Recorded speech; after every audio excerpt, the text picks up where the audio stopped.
हो सकता है कि ये सवाल बहुत पुराना हो कि आखिर कहानी का जन्म होता कैसे है। कहानी यूं ही तो लिखी जाती नहीं।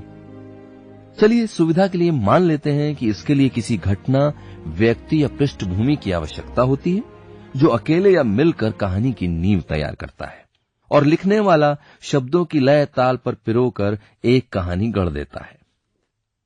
लेकिन सच तो यही है कि किसी कहानी के उद्भव और विकास का इतिहास कहानीकार ही बता सकता है। कहानीकार पूरी दुनिया जहान में अपनी संवेदनाओं के साथ घूमता है, सोच और दर्शन की कई परतों से होकर निकलता है, अपनी रचना धर्मिता, अपनी समझ की पोटलियों को टटोलता है, अपने भावों को खंगालता है, तब जाके बैठता है कहानी लिखने। सिर्फ और सिर्फ कहानीकार ही बता सकता है कि भाई कहानी ऐसे बनती है। कहानी ऐसे बनती है रूपक में आज हम प्रतिष्ठित कहानीकार असगर वजाहत की लिखी कहानी सरगम कोला के साथ आपके समक्ष है। सबसे पहले तो इस कहानी का आनंद लीजिए और उसके बाद असगर वजाहत से एक छोटी सी मुलाकात, ये जानने के लिए कि कहानी आखिर बनती कैसे है। तो लीजिए सुनिए रूपक, कहानी ऐसे बनती है।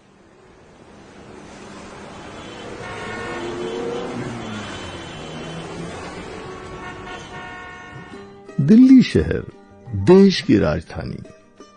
दिल्ली में कला और संस्कृति के लिए खास होता है जाड़े का मौसम। इस मौसम में शहर श्वेत वर्णी विदेशी पर्यटकों से भरा रहता है। खलखलाते, उबलते, चहकते, रिझाते, लबालब श्वेत वर्णी विदेशी पर्यटक हमारी संस्कृति के सबसे बड़े खरीदार हैं। ये भाई खरीदार हैं इसलिए मान लेते हैं कि यही असली पारखी हैं। और बड़े घरों की महिलाएं लिपि पुती कैलेंडर आर्ट बनकर जाड़े की शामें किसी आर्ट गैलरी में या नाटक देख के गुजारना पसंद करती हैं। सचमुच जाड़े का मौसम कला और संस्कृति का मौसम है। सूरज जल्दी ही डूब जाता है और नरम मुलायम गर्म कपड़ों से टकराती ताजगी देने वाली हवा आर्ट गैलरियों और ऑडिटोरियमों के आसपास महक जाती है। ऐसी सुगंध की बस पूछिए मत। लोग कला और संस्कृति में डूब जाते हैं, कला और संस्कृति लोगों में डूब जाती है। ऐसी ही एक शाम थी। ऑडिटोरियम में पंडित भीमसेन जोशी का कार्यक्रम था।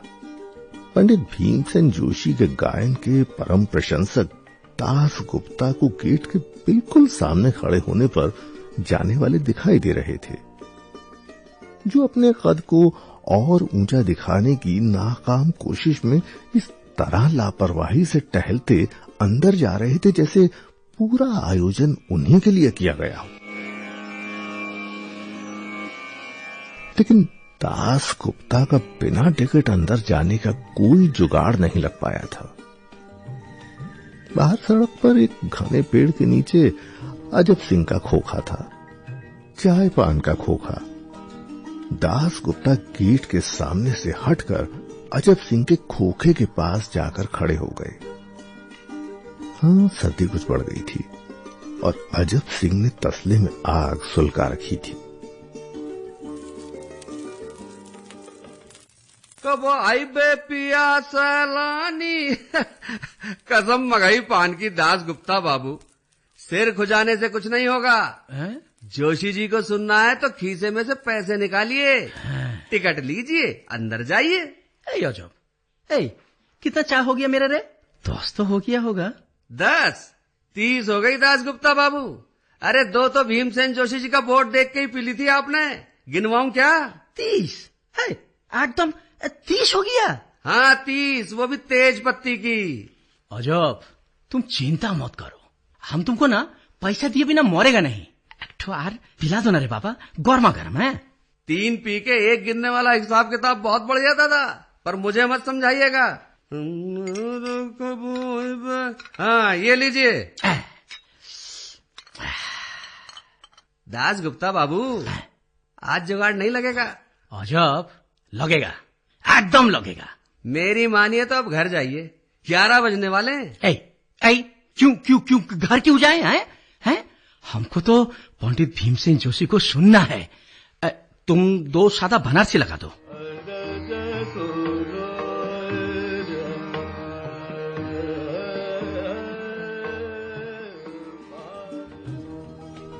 अचानक दास गुप्ता के मन में ये ख्याल आया कि सब तो आगे के गेट पर हैं, पुलिस वाला, ऑर्गेनाइजर का बंदा, सब लोग। अगर वो हॉल के पीछे से अंदर घुस जाए तो किसी को भी पता नहीं चलेगा। ओफो, ये आइडिया उससे पहले क्यों नहीं आया? ये सोचता हुआ वो हॉल के पीछे पहुंचता है, जहां काफी अंधेरा था।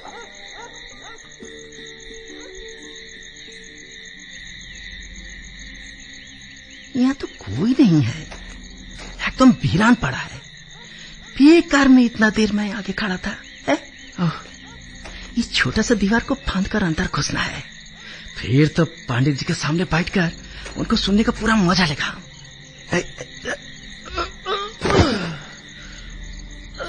कौन है वे? मैं दासगुप्ता। इधर क्या कर रहे हैं अंधेरे में? निपटने आया हूँ। हे भगवान, इधर भी पहरा लगा दिया। ओ साहब, टॉर्च तो बुझिए दो। अरे टॉर्च बुझा दो साहब, बोला तो निपटने आया हूँ। अच्छा अच्छा अच्छा। बिना टिकट अंदर जाने की कोशिश बेकार हुई। अब चूंकि पंडित भीमसेन जोशी की आवाज बाहर तक नहीं पहुंच रही थी, इसलिए वो लाउड स्पीकर लगाने वालों को भी कोसता है। भीमसेन जोशी की आवाज को सुनकर दास गुप्ता सोचता है कि अंदर वालों के कितने मजे हैं, लेकिन ज्यादातर उनमें ऐसे नमूने भरे पड़े हैं जिन्हें शास्त्रीय गीत संगीत के बारे में कुछ भी पता नहीं है। पंडित भीमसेन जोशी का गायन ये लोग क्या समझेगा? हैं? पंडित जी का तान को एंजॉय करना इनका बस का बात नहीं है। अरे इनसे अगर बोलेगा कि पंडित जी अपना तान में मंदो सप्तक से मध्यम और मध्यम सप्तक से तार सप्तक तक सुर का पुल बना देते हैं, तो ये लोग ना घबरा कर भाग जाएगा। हैं? चल आया पंडित जी को सुनने। अरे अभी 10 मिनट में उठकर ना बाहर भागेगा। दादा, सर्दी है, उंगलियां ऐठ रही हैं। सर्दी क्यों नहीं होगा रे? दिसंबर है, दिसंबर। अरे टहलने से क्या होगा दादा, थोड़ा सा बैठ लो ना। अजब, ये तबला पर कौन है रे? अरे मुझे क्या मालूम कौन बजा रहा है तबला। वाह वाह, अति सुंदर, अति सुंदर। इतना गरिमा, इतना गंभीर। बाबा, अंदर तो आवाज उतर रहा है। अजब, एकदम एकदम अंदर तक आवाज उतर रहा है।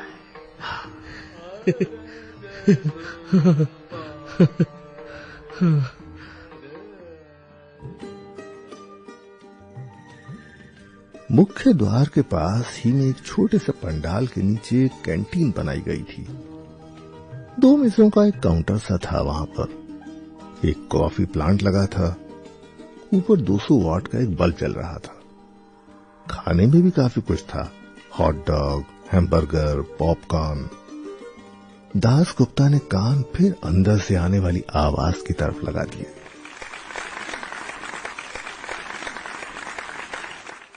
तभी वहां कुछ जवान लड़के लड़कियां आ जाते हैं। लड़की ने जीन्स पहन रखी थी और बाल इतने लंबे थे कि कमर तक लटक रहे थे। एक लड़की के बाल इतने छोटे थे कि कानों तक से दूर थे।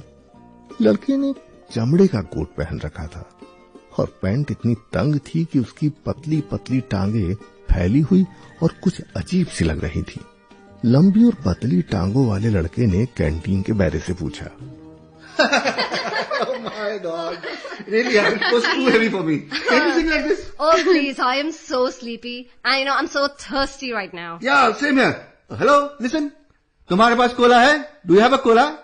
सॉरी सर, अभी खत्म हो गया। Oh my God, how silly!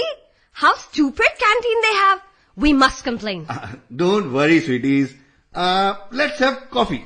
But I can't have coffee here. Why? Why, my dear? I always have coffee in my house or in Oberoi's? Oh, I see. Fine, no problem.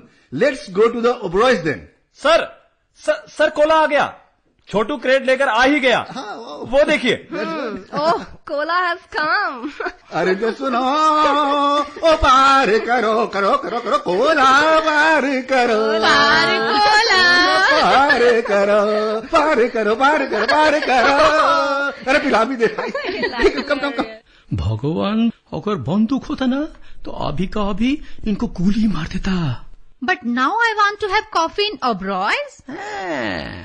जौहर मिले ना poison तो वो भी P लेना। But we came here to listen to Bhimsen Joshi na. Oh, don't be silly, please. He will sing for the whole night, for God's sake. अच्छा, एक काम करते हैं. We'll have coffee in the Oberoi and then we can come back, okay? Please. Even we can have a sleep and come back. Let's go. Please, come, please. दूर कहीं 12 बजने के घंटे की आवाज सुनाई दी। सड़क पर सन्नाटा था। सड़क के किनारों पर दूर दूर तक मोटरों की लाइन लगी हुई थी। अब लोग बाहर निकलने लगे थे। ज्यादातर अधेड़ उम्र और गंभीर चेहरे वाले, उकताए और आत्मलिप्त। अजब, देख रहा है? पंडित जी का प्रोग्राम में जमा ही आ रहा है इनको। नींद से इनका आंख भारी हो रहा है। दादा, अब आप कहेंगे टिकट बर्बाद कर दिया। और क्या? अरे इसको टिकट बर्बाद करना नहीं बोलेंगे तो क्या बोले हैं? अरे पंडित जी तो 2 बजे के बाद मूड में आएंगे। अच्छा। अरे इनका क्या है, सब मालदार लोग हैं। ड्राइवर भेजकर टिकट मंगवा लिया होगा है, या मुफ्त का पास जुगाड़ कर लिया होगा। अरे घंटा 2 घंटा बैठा, उठ गया। ये लोग ना यहाँ प्रोग्राम देखने नहीं आता है अजब, ये लोग ना आता है सिर्फ पब्लिक रिलेशन बनाने के लिए। और आप जैसे लोग जिनको सचमुच पंडित जी की कदर है, यहाँ बाहर खड़े रहते। क्या करेगा है? ऐसा लोग ना टिकट डिजर्व नहीं करता है। पैसा वेस्ट कर दिया, पंडित जी को भी वेस्ट कर दिया। ऐसा राती ऑडियंस है रे। दादा, अरे वो देखो, वो लोग जा रहे हैं, उनकी जगह खाली हो गई होगी। हैं? लेकिन तब भी ना हमको बैठने नहीं देखा। अजब है अजब। तुम बताओ, ये पैसा तो इनका पूरा मिल गया है, तब भी हमको नहीं बैठाएगा। क्या तमाशा है रे बाबा। सर्दी बढ़ गई है दादा, इधर आ जाओ, आग ताप लो। कोई नहीं समझेगा कि पंडित जी का इतना बड़ा कदरदान बाहर खड़ा है। दादा, आर्ट सेंटर का डायरेक्टर बाहर निकल रहा है। अरे उसे लपक लो, क्या पता आपका काम बन जाए। जाओ। वो तो फालतू आदमी है रे। दूसरों का पेंटिंग बेच कर दुई कोठी बना लिया। अब सैनिटरी फिटिंग का कारोबार डाल रखा है। यहाँ आर्ट कल्चर का जाप करता है। मालूम है क्यों है? क्योंकि इनको पब्लिक रिलेशन का काम सबसे अच्छा आता है। ये लोग ना बड़ा बड़ा पार्टी देता है, एक हाथ से लगाता है, दूसरा से कमाता है। अपना वाइफ के नाम पर इंटीरियर डेकोरेशन का ठेका लेता है, वो भी खुद नहीं करता है, दूसरा से करवाता है 1000-2000 में, और कमाता है लाखों में। घटिया काम से वोट खरीदने तक सब धंधा जानता है। दादा, वो देखो क्या हो रहा है वहाँ। वो तो होगा ही, तुम पहचाना नहीं उसको है? कुसुम गुप्ता, म्यूजिक कॉन्फ्रेंस का ऑर्गेनाइजर है वो। वो उसके कार का दरवाजा खोल रही है, जैसे वो मालिक और ये नौकर। खोलेगी क्यों नहीं है? अरे ब्रोशर में दिया होगा 1 लाख का विज्ञापन है, 1 लाख। ऐसा लोगों के लिए आर्ट कल्चर भी धंधा है भाई, धंधा। फैक्ट्री न डाला, कड़ा केंद्र खोल लिया। ओह दादा, यहाँ बैठे बैठे गरियाने से कुछ नहीं होगा। अरे कुसुम गुप्ता को क्यों नहीं पकड़ लेते हो? क्या पता अंदर ही धकेल दे आपको। जाओ दादा, कुछ अंग्रेजी में गिटर पिटर करो, क्या पता मान जाए। अरे जाओ ना। ठीक होता है, मैं अभी आता हूँ।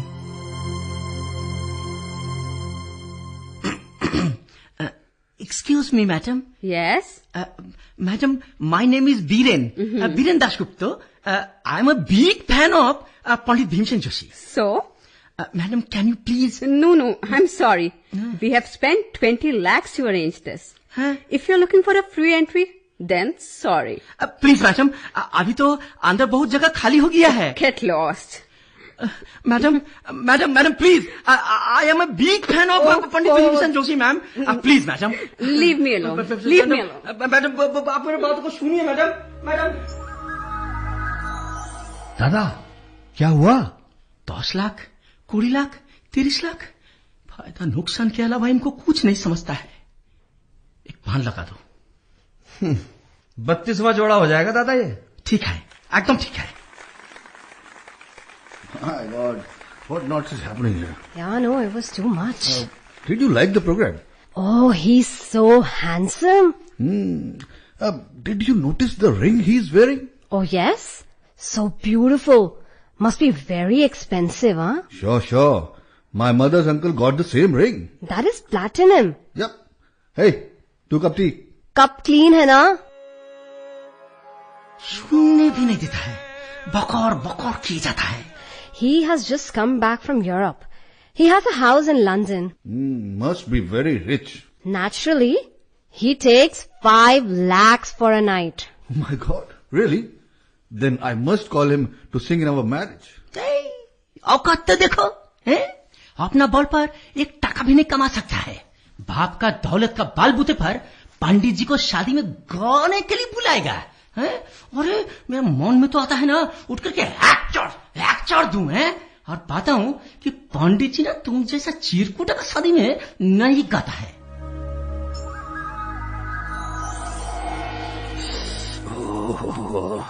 भाई चाय साय होगी के घनी सर्दी पड़ रही. अरे बैठो ड्राइवर साहब, हमारा तो चाय का ही काम है. अभी पिलाते हैं गर्मा गर्म चाय. 150 किलोमीटर गाड़ी चलाते चलाते हवा पतड़ी हो गई. अब साहब को गाना सुनने की सूझ रही. 2 बजन को आए, पता नहीं कब तक चलेगा ये प्रोग्राम. सुबह 6 बजे तक चलेगा. और भाई तब तो फंस गए. ड्राइवर साहब, ये लो चाय. कोई पास तो नहीं है आपके पास? पास अंदर जाना है कि? हाँ जी, वो अपने बड़े भाई है, उनको जाना है. अरे पास तो नहीं है भाई, पर जुगाड़ हो सके. अच्छा, अभी देखता रुक. या गेट पर खड़े हवलदार कब काम आएंगे. हाँ जी भाई साहब. हाँ जी, एसपी साहब का ड्राइवर हूँ जी. DYSP क्राइम ब्रांच और DSP ट्रैफिक की फैमिली ने पास मंगवाया जी. नहीं आप कहो तो बात करा दूं आपकी. अच्छा जी.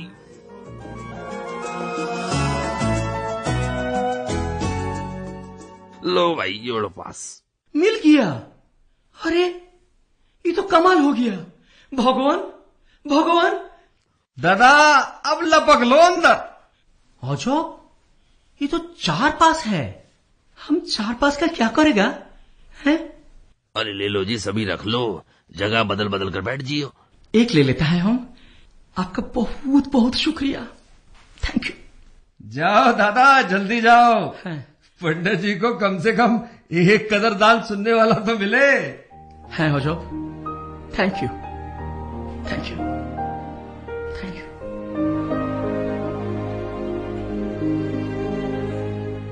ड्राइवर ने बचे हुए 3 पास तसले में जलती हुई आग में डाल दिए और दासगुप्ता गेट की तरफ लपके.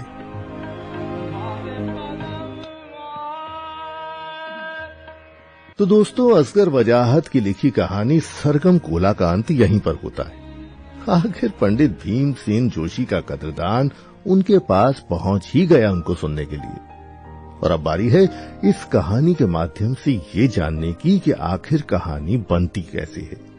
और इसके लिए एक छोटी सी मुलाकात कहानीकार असगर वजाहत से.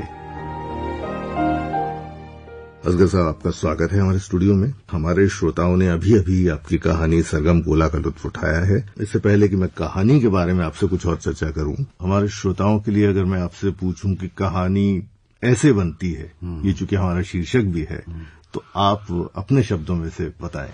देखिए, कहानी ऐसे बनती है जहाँ घटना, विचार, संवेदनाएं लोगों को आंदोलित, करने के ये सारे के सारे जो उपकरण हैं, ये सारे के सारे टूल हैं, ये जीवन में परिवर्तित होते हैं, ये जीवन में घटित होते हैं और जीवन में घटित होकर ये जीवन की व्याख्या करते हैं, जीवन की परतें खोलते हैं और जीवन को समझने का एक रास्ता दिखाते हैं। तो इस प्रकार से कोई भी कहानी जब अपना आकार लेती है तो वो जीवन से आकार लेती है, जीवन की व्याख्या करती है, जीवन को समझने का एक उपकरण बनती है और जीवन को जानने का एक माध्यम होती है। सरगम कोला की कहानी जो है वो दरअसल एक ऐसे समाज की कहानी है जहाँ पर कला और बाजार का एक ऐसा संगम हो रहा है, जिस संगम के कारण जो कला मर्मज्ञ हैं, जो वास्तव में कलाकार हैं या कला को समझते हैं, तो वे हाशिए पर जा रहे हैं और जो कला को कम समझते हैं या नहीं समझते हैं वो मुख्य पृष्ठ के ऊपर आ रहे हैं। क्या बात है। अच्छा असगर साहब, एक चीज और मैं जानना चाह रहा था, जो चरित्र चित्रण होता है या जो पात्र होते हैं कहानी के, वो कहाँ से उपजते हैं और कैसे उसमें आप प्रयोग करते हैं? ये पात्र की कल्पना करें आप तो वो स्वयं बताता है कि इन घटनाओं में वो क्या करेगा, क्योंकि लेखक की पात्र के साथ इतनी आत्मीयता हो जाती है कि एक प्रकार से वो पात्र के साथ रहता है। मैं आपको उदाहरण दूं, महान लेखक जो टॉल्स्टॉय हैं उनके बारे में ये कहा जाता है कि वो एक होटल से सीढ़ियां उतर रहे थे। सीढ़ियां इतनी पतली थीं कि एक आदमी उतर सकता था, एक चढ़ सकता था।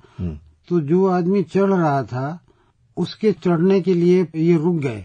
तो उस आदमी ने पूछा कि आप उतर भी सकते थे, एक आदमी उतर सकता था। तो इन्होंने कहा कि मैं अकेला कहाँ था, मेरे साथ अन्ना कैरेनिना थी मेरी पात्र। जी जी। तो लेखक इस रूप में अपने पात्रों को जीता है जी।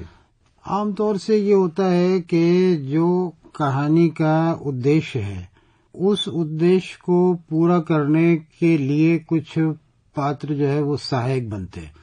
तो ऐसे पात्रों की कल्पना की जाती है, लेकिन कल्पना में ये ध्यान जरूर रखा जाता है कि ये कोरी कल्पना न हो। चलिए तो अब बात करते हैं हम लोग सरगम कोला की। सरगम कोला कहाँ से उपजी? इसका जो मुख्य पात्र है तो वो मुझे एक वास्तविक पात्र के रूप में मिला, मंडी हाउस के आसपास घूमता हुआ दास गुप्ता का। और फिर धीरे धीरे ये पूरी कहानी का रूप जो है वो मेरे मन में आने लगा। ये एक छोटी सी वास्तविक घटना पर आधारित है। आपने जो इसमें निम्न मध्यम वर्ग, निम्न वर्ग, उच्च वर्ग के चरित्रों को इसमें उठाया है, तो ये तीनों वर्गों को जानबूझ के आपने इसमें रखा कि आपको लगा कि शायद ये तीनों वर्ग तीन वर्गों का रिप्रेजेंट करेंगे या उसका प्रतिनिधित्व करेंगे? देखिए, ये जो हमारा कहानी का जो परिवेश है ये इनके बिना बनता नहीं है। अगर आप इनमें से किसी एक वर्ग को निकाल देंगे तो कहानी का जो प्रभाव पड़ना चाहिए वो प्रभाव पड़ेगा नहीं। तो ये एक प्रकार से पूरी सोसाइटी का क्रॉस सेक्शन है, जिस क्रॉस सेक्शन में वो लोग भी हैं कि जिनको साहित्य से, संगीत से, कलाओं से कोई रुचि नहीं है। वो एक अप संस्कृति जो है, अप कल्चर जो है वो उसके लोग हैं। वे हैं जो बहुत जेन्युइन हैं और वे हैं जो अपना पेट पाल रहे हैं। ये तीनों जो हैं वो एक प्रकार से मिला करके सिनेरियो को बनाते हैं। ये समझ लीजिए कि ये तीन रंग हैं, जिन तीन रंगों से ये चित्र बन रहा है। अगर हम एक रंग भी कोई निकाल देंगे तो वो चित्र हमारा अधूरा रह जाएगा। चूंकि कहानी में जैसे आपने दिखाया भी है कि जो निम्न वर्ग का इंसान है, जो छोटा सा ढाबा चला रहा है वहां पर, वो फिर भी सरोकार रखता है उस शख्स से जिसको पास नहीं मिला है। उसको लगता है कि शायद मेरा दायित्व है कि मैं इनके लिए कुछ ना कुछ करूं। और दूसरी तरफ वो लोग जो अंदर से बाहर निकल कर आ रहे हैं, जो सभ्य हैं, जिनके पास पैसा भी है, जो आराम से सुन भी सकते, तो ये जानबूझ के आपको लगा कि इस तरह से दिखाना जरूरी है ताकि इसका चित्रण और बढ़िया नजर आए, बहुत अच्छा निकल कर आए। देखिए, कहानी का तो मुख्य जो ढांचा बन रहा है वो बन यही रहा है कि वे लोग जो आर्थिक रूप से सक्षम हैं, वे चाहे कला की समझ रखते हों या न रखते हों, वही कला के संरक्षक और वही कला के पारखी माने जा रहे हैं। इसलिए कि उनके पास आयोजन करने का, उनके पास चीजों को मैनेज करने का साधन है। तो जानबूझकर ही रखे गए हैं ये पात्र। और ऐसा है भी कि हमारे देश में आप देखिए कि किस प्रकार से साहित्य और संस्कृति को बदल दिया गया है एक बहुत बड़े व्यवसाय में। ये शो बिजनेस बन गया है, जहाँ पर क्वालिटी के लिए नहीं बल्कि ये है कि मीडिया के लिए, उसके बाद ये है कि विज्ञापनों के लिए, बिना विज्ञापन के किसी प्रकार की संस्कृति जो है हो ही नहीं सकती है। आज स्थिति है तो बिना बाजार के संस्कृति नहीं चल सकती। तो ये सरगम और कोला, ये दो शब्द जो हैं वो संगीत और बाजार के प्रतीक हैं। तो ये है कि कहानी कहती है कि जब तक इनको अब जोड़ोगे नहीं तब तक संस्कृति शायद जो है संस्कृति के रूप में नहीं रहेगा। सरगम नहीं होगा बल्कि सरगम कोला होगा, क्योंकि कोला उसमें आकर के एक ऐसा तत्व जोड़ा है जिसको कि मार्केट इकोनॉमी ने जोड़ दिया है कि आप उससे निकल ही नहीं सकते। दो और जो चरित्र हैं बहुत मुख्य चरित्र हैं, एक ड्राइवर और एक वो ऑर्गेनाइजर। ये जब आप उठाते हैं तो कहाँ जोड़ते हैं और किस तरीके से आप इन चरित्रों को जोड़ते हैं आप?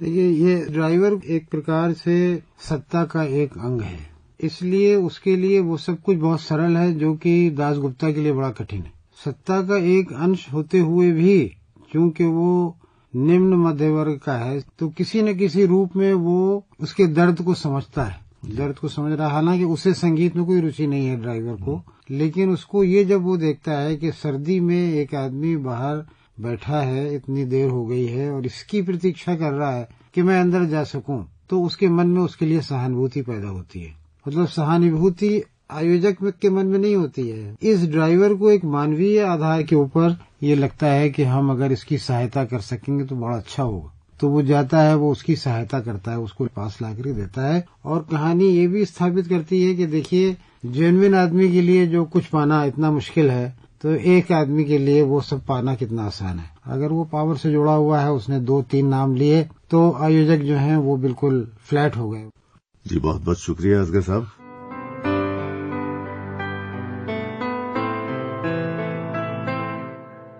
अभी आप प्रतिष्ठित कहानीकार असगर वजाहत की लिखी कहानी सरगम कोला पर आधारित नाट्य रूपक सुन रहे थे। वाचन स्वर दलजीत सचदेवा का था और भाग लेने वाले कलाकार थे अनुराग अरोड़ा, संजय वर्मा, सिद्धार्थ, हिम्मत सिंह नेगी, नितिन भसीन, राजकुमार नाहटा, नीलाक्षी, शालू सिंह और मनाल सईद। प्रस्तुति सहयोग किया हरदीप सिंह ने और प्रस्तुतकर्ता थे विनोद कुमार।